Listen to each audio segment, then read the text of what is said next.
তা তিনি যদি একজন অসভ্য বর্বর হন, তাহলে আমাকে অসভ্য বর্বর হতে হবে।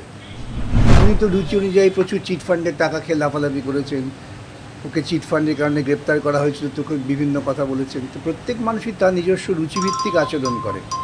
এখন সেটাকে তো আমি আদর্শ করতে পারি না। এবং কেউ যদি অপ্রয়োজনে অকারণে আত্মপক্ষ সমর্থনে নামেন, তাহলে বুঝতে হবে যে তিনি আরও নিম্ন স্তরের একটি জীব। ধর্ষণ যারা করেন, যারা রাহাজানি করেন, যারা দুর্নীতি করেন, তাদের জন্য এটা একটি স্বর্গরাজ্য।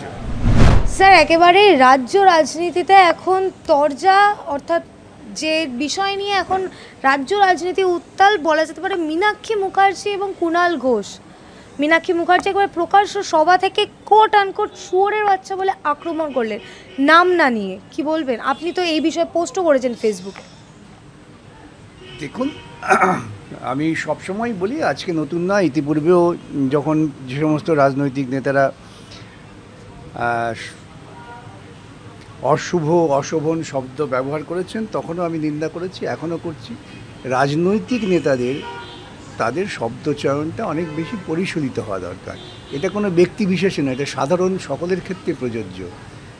তা না হলে সমাজ শিখবে কি? এটাই হচ্ছে আমার বক্তব্য। আমি যেমন মুখ্যমন্ত্রী প্রসঙ্গ নিয়েছি, মুখ্যমন্ত্রী যেভাবে অশালীন কথা বলেন জনসমক্ষে, জনসভায়, সেটাকে তো অনুকরণ করার দরকার নেই। আমরা আমাদের স্বাধীনভাবেই থাকবো। কিন্তু স্যার, একেবারেই আমরা কুণাল ঘোষেরও বিলো দ্য বেল্ট অনেক কথাবার্তা দেখতে পেয়েছি ইতিমধ্যে। সেই জায়গায় দাঁড়িয়ে কুণাল ঘোষ আবার সাংবাদিক সম্মেলন করে বলছেন যে তিনি কেন সেটা নন। এটা তার মূর্খামি। এখন মহা মুশকিল। যদি কেউ নিজে সম্মান রক্ষা করতে না পারেন, তা আমি কি করে বলবো? সম্মান রক্ষা করার একটা নির্দিষ্ট পদ্ধতি আছে। এবং কেউ যদি অপ্রয়োজনে অকারণে আত্মপক্ষ সমর্থনে নামেন, তাহলে বুঝতে হবে যে তিনি আরও নিম্ন স্তরের একটি জীব। কিন্তু কুণাল ঘোষের পোস্টের একাধিক কমেন্টেই আমরা দেখতে পাই কুণাল ঘোষ বারংবার লেখে খা ডট ডট ডট ছেলে। তিনি যদি একজন অসভ্য বর্বর হন, তাহলে আমাকে অসভ্য বর্বর হতে হবে।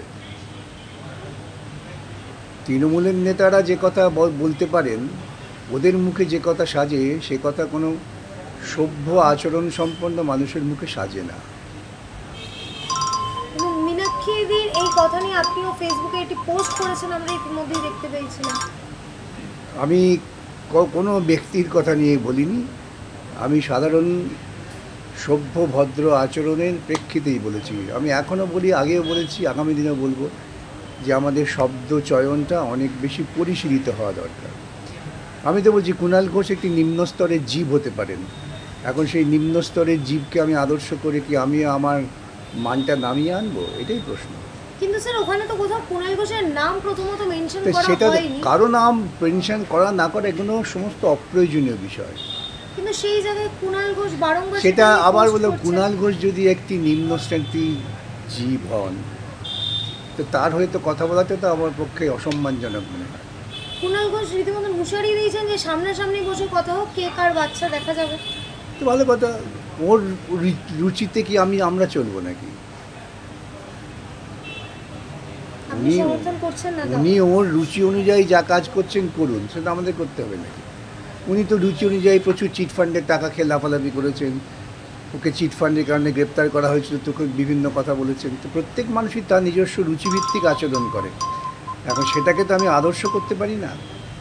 স্যার, একেবারেই অন্য প্রসঙ্গে আসবো। কুণাল ঘোষের যে রুল জারি হয়েছিল কুণাল ঘোষের মধ্যে, সেই মামলা নিয়ে আবারও আপনাদের সেই আন্দোলন মঞ্চের একাধিক ছবি দিয়ে কুণাল ঘোষ আবারও পোস্ট করেন ফেসবুকে। করুন, আমরা তো আন্দোলন করি মানুষের জীবন জীবিকা রক্ষার জন্য। টাকা খেয়ে জীবন জীবিকা ধ্বংসের জন্য তো আন্দোলন করি না। সুতরাং আমরা আন্দোলন করছি, পোস্ট করছেন, করুন, আরও বেশি করুন। তাতে মানুষ বুঝতে পারবেন ওদের চরিত্র আর আমাদের চরিত্রের মৌলিক পার্থক্য কোথায়। কিন্তু কুণাল ঘোষ বলছেন যে যে চাকরিহারাদের মঞ্চে গিয়ে আপনারা আন্দোলন করেছেন, সেই চাকরিহারাদেরই চাকরি খেয়েছেন আপনারা। সেটা যদি কুণাল ঘোষ যদি মূর্খের মতো কথা বলে, সেই মূর্খের কথার জবাবটাকে আমাকে মূর্খ সুলভ দিতে হবে। আমরা যে আন্দোলনকারীদের যে কারণে সমর্থন করেছি, সেই কারণে আজও আমরা দাঁড়িয়ে আছি। কিন্তু শাসক দলের পক্ষ থেকে স্পষ্টত জানানো হচ্ছে যে সে সমর্থক হতে পারে, কিন্তু সম্পর্ক নেই তাদের সাথে। শাসক দলের কেউ কখনো সত্য কথা বলেছেন আজ পর্যন্ত? আমি দেখিনি। একটা শাসক দলের পক্ষ থেকে যে কথা বলা হয়েছে তার সত্য এবং তথ্যভিত্তিক আমার জানা নেই। কিন্তু তার বাবাও কার্যত বলছেন যে সে তৃণমূল করতেন না। সে তার বাবার কাছ থেকে ব্যাখ্যা নেবেন, আমার কাছে কেন? স্যার একেবারেই শেষ প্রশ্ন, রাজ্যে এই কোন অবস্থায় দাঁড়িয়ে আছি আমরা? শিক্ষা নেই, পর পর শ্লীলতাহানি। চূড়ান্ত অরাজক অবস্থায় এই রাজ্যে ধর্ষণ যারা করেন, যারা রাহাজানি করেন, যারা দুর্নীতি করেন, তাদের জন্য এটা একটি স্বর্গরাজ্য। সুস্থ চিন্তার মানুষের জন্য এই রাজ্যটা বসবাসযোগ্য নয়।